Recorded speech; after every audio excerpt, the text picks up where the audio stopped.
CPM দাবি করছে যে মিসেস দেবনাথ অর্থাৎ অভয়ার মা টাকা খেয়ে টাকার লোভে দাঁড়িয়েছে। এবার কালকে এটা যখন বললাম যে বামপন্থীদের সিপিএমদের উচিত হয়নি অভয়ার মাকে ওইভাবে সোশ্যাল মিডিয়ায় আক্রমণ করায়, তখন তো বুঝতেই পারছেন আমার দিকে সব তেড়ে ফুড়ে এলো। ঠিক আছে, আই ওয়াজ এক্সপেক্টিং। আমি আবার বলছি, আমি সিপিএমদের মানুষ বলেই মনে করি না, কতগুলো অমানুষ কী করলো তাই নিয়ে আমি কিছুটা কেয়ারও করি না। বাট আপনি এদের অডাসিটিটা দেখুন। প্রথম এদের বক্তব্য হচ্ছে কি, যে ওই আন্দোলনটা নাকি আরজি করে আন্দোলনটা নাকি সিপিএম তৈরি করেছিল। আচ্ছা, 14 আগস্ট যে রাত্রে মেয়েরা রাতে দখল নিল, সেদিন কিন্তু আমি কলকাতায়, এবং কলকাতায় রাত্রি 10টা থেকে রাত্রি 4টে পর্যন্ত যাদবপুরে ছিলাম, এবং যাদবপুর থেকে রাসবিহারিতে যতগুলো জমায়েত হয়েছিল প্রত্যেকটা জমায়েতের ফটো ভিডিও আমি আমার ফেসবুক পেজে পোস্ট করেছি, আপনারা দেখতে পান। 15ই আগস্ট রাত্রিবেলা একই জিনিস চলে, পরপর কয়েকদিনই রাত্রিবেলায় সন্ধ্যাবেলায় মিছিল চলছিল, তার অসংখ্য মিছিলের ছবি পোস্ট আমার ওই সময় পোস্টে পারেন, কারণ আমি ওই সময় ছিলাম রাত্রিবেলাটাই। আমি আন্দোলনে অংশ নিইনি, আমি স্বীকার করছি, কিন্তু যারা আন্দোলনকারীরা ছিলেন তাদের সাথে আমি কথা বলেছি, হেঁটেছি। আমি বোঝার চেষ্টা করছিলাম যে তারা সাধারণ মানুষজন পথে নেমে এসেছিলো, ব্যাপক রেট ওইভাবে মেয়েরা পথে নেমে এসেছিলো, সেটা আমি দেখিনি। আমি খুব পরিষ্কার কথা বলছি, ওই সময় আমার খুব ক্লিয়ার মনে আছে।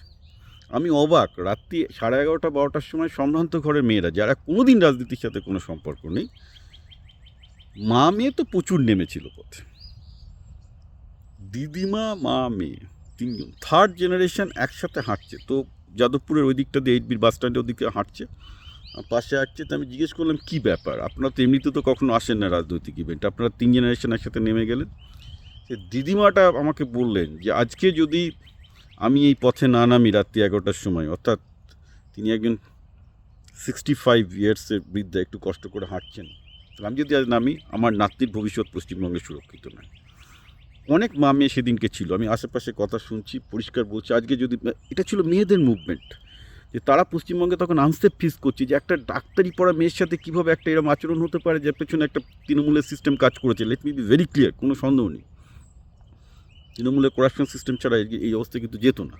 ঘটনা তো তৃণমূলের বিরুদ্ধে রাগ ক্ষোভে ফেটে পড়েছে, এবং যারা সেই সময় রাস্তায় নেমেছিল তারা কেউ বামপন্থী না, ট্রাস্ট মি, তারা কেউ সিপিএমের কেউ না, তারা সাধারণ ঘরের মা মেয়েরা, মা মেয়ে একসাথে এসে নামছে। তারা বলছে যে আমাদের জীবন, পশ্চিমবঙ্গে মেয়েদের জীবন অসুরক্ষিত। এটা যাদবপুর, যেটা কিনা ঘোর বামপন্থীদের জায়গা। ঠিক আছে, আমি সেগুলো ফটো ভিডিও আমার টাইমলাইনে গেলে আপনারা দেখতে পাবেন। আমি হয়তো তাদের সাথে ভিডিও পোস্ট করিনি, কারণ অকওয়ার্ড লাগবে, আমি চাইনি যে তাদের ফেস এক্সপোজ করতে, কিন্তু আমি কথা বলেছি তাদের সাথে মাঠে। তো ওই আন্দোলনটা ছিল মূলত পশ্চিমবঙ্গের মেয়েদের সবচেয়ে ব্রেভেস্ট আন্দোলন।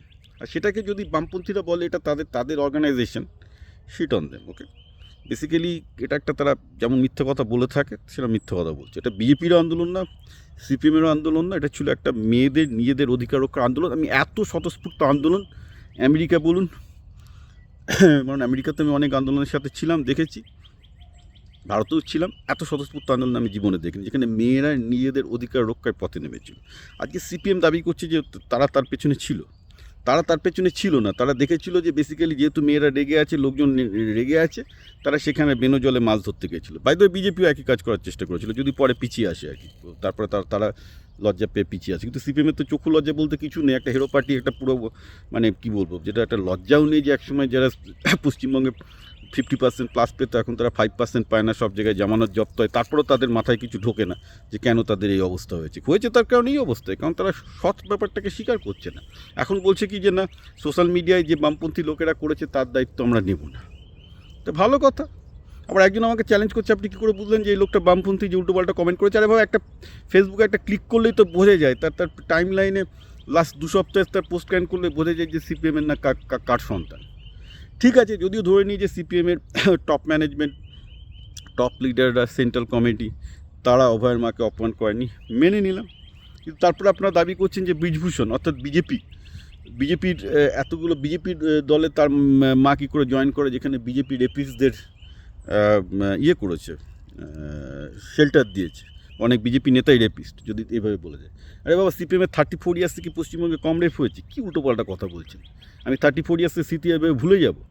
বিজেপিও যা করেছে সিপিএমও তাই করেছে। আমি বলেছি দুটোই হচ্ছে রেজিমেন্টেড পার্টি, এবং রেজিমেন্টেড পার্টি প্রবলেম হলো কি, যদি বিজেপির কোনো নেতা ধর্ষণ করে বিজেপি সেটাকে হাইড করার চেষ্টা করে, ফ্যাক্ট, আমি মানছি সেটা, যেটা সিপিএম অভিযোগ করেছে। তো সিপিএম কি, সিপিএমের সময় যারা মানে সাইবারি হত্যাকাণ্ড থেকে যেসব হত্যাকাণ্ড এবং রেপ কেস চালানো হয়েছে, আমি সেগুলো খুলে বলে দিতে পারি, বলে কোনো লাভ নেই, সবাই জানে।